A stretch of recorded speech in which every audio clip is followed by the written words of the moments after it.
Hello guys, তো আমি আজকে একটা রেসিপি দেখাবো। এটা খুব খুব খুব খুব টেস্টি একটা রেসিপি। এটা হচ্ছে পটল দিয়ে। তো পটলটা আমরা সচরাচর ভেজেই খাই। এটা হচ্ছে আমি দেখাই, সবাই বাসায় ট্রাই করবা এটা।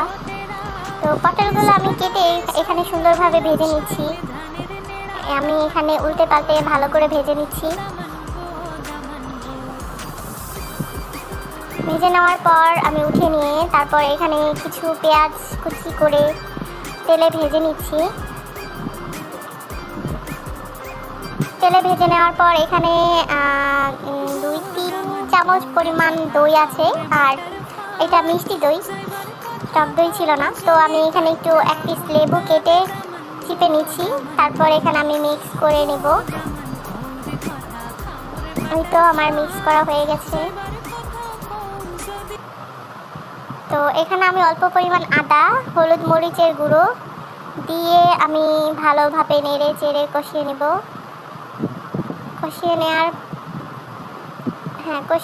নিয়ে তারপর হচ্ছে আমি অল্প পরিমাণ পানি দিয়ে আবার একটু কষিয়ে নেব।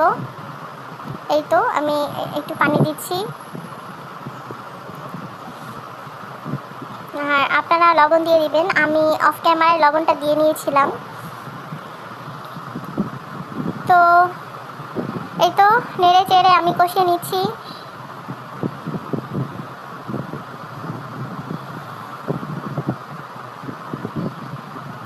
তারপর ভেজে রাখা পটলগুলোকে আমি এখানে দিয়ে দিব। দিয়ে আমি আবার নেড়ে চেড়ে একটু ভালোভাবে এগুলোর সাথে মিশিয়ে নিব। আর আমি কিছু কাঁচামরিচ, অল্প পরিমাণ কাঁচামরিচ দিয়ে দিয়েছি। তারপর ফেটানো দইগুলো আমি এখানে দিয়ে দিলাম। তো ওখানে এটা ছিল দুধ ছিল, লিকুইড দুধ, অল্প পরিমাণ দিয়েছি। তো এই তো আমি নেড়ে চেড়ে আবার এটাকে একটু বয়েল করে নেব।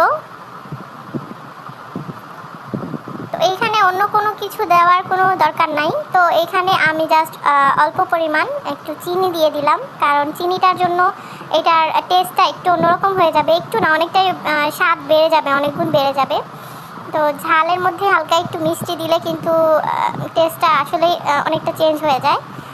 তো এই তো হয়ে গেছে আমার পটলের দোরমা বলেন আর যাই বলেন, যাই হোক, এটা কি জানি না। ধন্যবাদ আমার ভিডিওটি সবাইকে দেখার জন্য। Thank you. ভালো লাগলে লাইক দিবেন।